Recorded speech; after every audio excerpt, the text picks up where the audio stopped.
Hello दोस्तों। Habits हमारी life में काफ़ी इम्पोर्टेंस रखती है। तो आज हम कुछ इम्पोर्टेंस हैबिट्स के बारे में बात करेंगे। तो फर्स्ट हैबिट है प्रोएक्टिव। इस हैबिट के साथ हम बात करेंगे कि लोग दरअसल दो टाइप्स के होते हैं। पहला प्रोएक्टिव और दूसरा रिएक्टिव। प्रोएक्टिव का मतलब वे लोग जो कि सिचुएशन के समय सोच समझ कर डिसीजन लेते हैं, और रिएक्टिव का मतलब जो कि सिचुएशन के अकॉर्डिंग डिसीजन लेते हैं।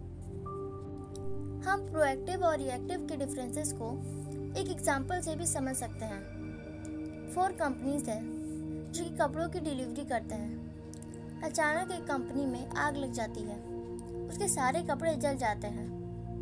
मौके का फ़ायदा उठाकर सेकेंड कंपनी अपने कपड़ों का चार्ज 20% एक्स्ट्रा कर देता है, जिसे देखकर थर्ड कंपनी भी अपने कपड़ों का प्राइस 20% एक्स्ट्रा कर देता है। लेकिन फोर्थ वाली कंपनी ऐसा नहीं करती। वह कपड़ों की प्राइस नहीं बढ़ाती क्योंकि उसे अपने कस्टमर्स की केयर है। तो इन कंपनीज में से कौन सी कंपनी प्रोएक्टिव है और कौन सी रिएक्टिव, क्या आप समझ पाए? दरअसल थर्ड वाली कंपनी रिएक्टिव है क्योंकि उसने सिचुएशन के अकॉर्डिंग रिस्पॉन्स किया। सेकेंड वाली कंपनी ने 20% एक्स्ट्रा किया तो उसने भी 20% एक्स्ट्रा किया। और जो फोर्थ वाली कंपनी है वो प्रोएक्टिव है क्योंकि उसने सिचुएशन के अकॉर्डिंग काम नहीं किया बल्कि सोच समझकर डिसीजन लिया।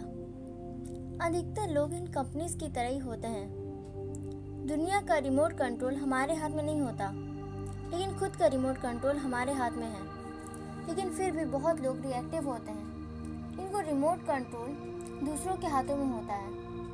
हम दुनिया को नहीं बदल सकते, मगर खुद को तो बदल ही सकते हैं। इसलिए रिएक्टिव बनने के बजाय प्रोएक्टिव बनना शुरू करें। सेकेंड है begin with the and in mind. हमारे घर में जब भी राशन या खाने वगैरह का सामान खत्म हो जाता है तो हम मार्केट से जाकर सामान लाते हैं। लेकिन जाने से पहले हम एक लिस्ट ऑर्गेनाइज करते हैं या एक लिस्ट बनाते हैं कि हमें ये सामान मार्केट से लाना है। ठीक वैसे ही कुछ भी शुरू करने से पहले एक स्ट्रॉन्ग प्लान की ज़रूरत होती है। हर चीज़ में प्लान की ज़रूरत होती है। विदाउट प्लान कुछ भी करना बेवकूफ़ी है। एक स्ट्रॉन्ग प्लान कुछ भी स्टार्ट करने का बेस होता है, और अगर आपका बेस ही स्ट्रॉन्ग नहीं है तो आप गलत फहमी में जी रहे हो कि एक दिन आप सक्सेस अचीव करोगे। सबसे पहले अपना बेस स्ट्रॉन्ग करें, मीन्स प्लान स्ट्रॉन्ग करें। थर्ड हैबिट है पुट फर्स्ट थिंक फर्स्ट। मतलब कि ज़रूरी काम पहले करें। मीन्स हमें कुछ भी टास्क दिए गए हैं, हम सबसे पहले आसान टास्क करना चूज़ करेंगे, और अधिकतर लोग ऐसा ही करना पसंद करते हैं, इनफैक्ट करते भी हैं। लेकिन हम गलत कर रहे हैं। आसान काम पहले करने से हार्ड काम एंड तक बचे रहते हैं, जिससे हमें काफ़ी दिक्कतें होती हैं। हम काफ़ी डिप्रेसिव भी फील करने लगते हैं, और लास्ट टाइम में तो ठीक से काम भी नहीं फिनिश कर पाते। और कहीं ना कहीं इसके लिए हम खुद को ही ब्लेम करते हैं। इतना सब कुछ केवल और केवल हमारे आसान काम पहले चूज करने के कारण होता है। इसलिए सबसे पहले हार्ड काम करने की आदत डालें। आपको अभी हार्ड काम करने की आदत नहीं है, लेकिन आप आदत डाल सकते हैं। देखिए, आदतें हमें मॉल में 30% डिस्काउंट या 40% डिस्काउंट में मिलती नहीं है जो कि हम खरीद के ले आए। आदतें तो हमें बनानी पड़ती हैं। हाँ, शुरू में दिक्कतें आती हैं, लेकिन अगर आपको खुद को प्यार करते हो तो आप ज़रूर खुद को बदलेंगे। फोर्थ हैबिट है think win win. Win win situation से मतलब दोनों पार्टीज का प्रॉफिट हो। इसे हम एक एग्जांपल से भी समझ सकते हैं। मेरे पड़ोसी हैं जो कि पानी खरीदते हैं, मगर उन्हें वह पानी काफ़ी महंगा आता है। दूसरी तरफ मेरे घर में एक कुआं है जिसमें कि एक्सेस पानी आता है, इतना कि कभी कभी तो बाहर भी निकल आता है। तो इससे मैं काफ़ी परेशान हूँ। एक दिन मेरे पड़ोसी मुझसे अपनी प्रॉब्लम शेयर करते हैं, तो मैंने उन्हें एडवाइस दी कि वह मेरे कुएं का पानी पाइप के ज़रिए कनेक्ट करके ले सकते हैं। बदले में उन्हें मुझे आधे पैसे देने होंगे। मेरे पड़ोसी को ये काफ़ी अच्छा लगा और वे तुरंत मान गए। तो ऐसे में हम दोनों का फ़ायदा हुआ। विन विन सिचुएशन इसे ही कहते हैं कि दोनों का फ़ायदा हो, ना कि सिर्फ मेरा तुम्हारा नहीं। विन विन सिचुएशन हम अपने बिजनेस में भी क्रिएट कर सकते हैं, जिससे हमारा बिजनेस भी फ़ायदा में हो और सामने वाला का भी फ़ायदा हो। फिफ्थ हैबिट है seek first to understand then to be understood. एक राजा था जिसकी एक बेटी थी।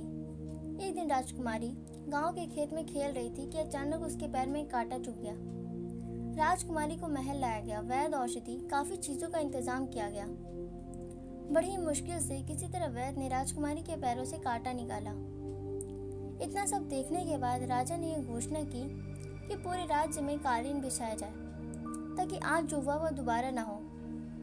सारे मंत्री सोचने लगे कि आखिर अब उतना सारा कालीन जिससे पूरा राज्य ढक जाए कहाँ से आएगा। सभी परेशान थे, किसी को कुछ समझ नहीं आ रहा था। राज्य में एक बुद्धिमान व्यक्ति रहता था जिसके पास हर एक चीज का समाधान रहता था। उसने राजा से कहा कि वह पूरे राज्य में कालीन बिछाने से अच्छा है कि राजकुमारी के लिए 2 जूते बनवा दिए जाए। राजा को भी यह निर्णय उचित लगा। राजा ने राजकुमारी के लिए 2 सुंदर जूते बनवाए और उस बुद्धिमान आदमी को सोने की मुद्राएं भी दी। हम में से अधिकतर लोग बिल्कुल इस राजा की तरह होते हैं, खुद को बदलने के बजाय दूसरों से बदलने की उम्मीद रखते हैं। पहले जरूरी है कि हम खुद को देखें, खुद को बदलने की कोशिश करें। ये जरूरी नहीं है कि हम हर वक्त सही हों, हम कभी कभी गलत भी होते हैं। हमारी जब भी किसी के साथ कोई बहस होती है तो हम कभी भी खुद को ब्लेम नहीं करते। हमें लगता है कि हो ना हो ये सिर्फ और सिर्फ उसकी गलती है। खुद को सामने वाले की जगह पर रखकर सोचें, तभी आप उसकी फीलिंग्स को क्लियरली समझ पाएंगे। पहले दूसरों को समझने की कोशिश करें, फिर उनसे उम्मीद रखें कि वे आपको समझें। और एक स्ट्रॉन्ग रिलेशनशिप के लिए ये काफ़ी इम्पोर्टेंट भी है। 6th हैबिट है सिनर्जी। अच्छा, आप 2 प्लांट्स को साथ में लगाओ, क्या होगा? दोनों काफ़ी ग्रो करेंगे क्योंकि दोनों की रूट्स आपस में मिल जाएंगी। ये हैबिट हमें मिलकर काम करने की ओर गाइड करता है। जब हम दूसरों के साथ मिलकर काम करने की हैबिट स्टार्ट करते हैं तो हमारी पावर डबल ट्रिपल हो जाती है। अगर कोई भी आपको एडवाइस देता है तो उसकी रिस्पेक्ट करें, ना कि ये कहे कि तुम गलत थे। ऐसा करने से आप उनसे दोबारा एडवाइस की उम्मीद नहीं कर सकते। इसलिए आज के बाद जब भी कोई एडवाइस दे तो उसे थैंक यू बोलें। भले ही आपको उसकी एडवाइस पसंद ना आए, मगर उसकी कदर करें। 7th हैबिट है sharpen the saw. Sharpen the saw का मतलब खुद को शार्प करना। हमें खुद को 4 चीज़ों में शार्प करने की ज़रूरत होती है: physically, mentally, spiritually and socially. हम अपने डेली लाइफ में ना जाने कितने बिजी हैं, इतने बिजी है कि हमारे पास खुद के लिए ही समय नहीं है। एक आदमी था जो कि एक पेड़ को 2 घंटे से काटने की कोशिश कर रहा था। वह पेड़ नहीं कट रहा था कि इतने में एक मजदूर वहां से गुजरता है। मजदूर ने उस आदमी से पूछा कि तुम क्या कर रहे हो। उस आदमी ने बताया कि वह काफ़ी देर से इस पेड़ को काटने की कोशिश कर रहा है, लेकिन वह कट नहीं पा रहा। मजदूर ने उसे एडवाइस दिया कि वह कुछ देर ब्रेक लेकर इस आरी को शार्प कर ले, लेकिन उस आदमी ने मजदूर की बात नहीं मानी। वह अपने काम में लगा रहा। अच्छा, आपने इस स्टोरी से क्या सीखा? हम कहीं ना कहीं इस आदमी की तरह ही हैं। हमारे पास टाइम नहीं है कि हम खुद को शार्प कर ले। अगर वो आदमी अपनी आरी शार्प कर लेता तो वो जल्दी उस पेड़ को काट लेता। बिजी रहना अच्छी बात है, लेकिन इतना भी नहीं कि आप खुद को भूल जाए। सबसे पहले खुद की केयर करें। फिजिकली खुद को स्ट्रांग रखें। इसके लिए आपको जिम जाने की ज़रूरत नहीं है। आप घर पर भी सिंपल एक्सरसाइजेस करके खुद को फिट कर सकते हैं। ज़्यादा नहीं, केवल 10 मिनट। 24 घंटे में आपके पास खुद के लिए 10 मिनट तो होगा ही। रोज़ कुछ ना कुछ करने की आदत डालें। कुछ भी सीखने की कोशिश करें। सीखने का कोई एंडिंग पॉइंट नहीं होता, इसलिए सीखना कभी मत छोड़ें।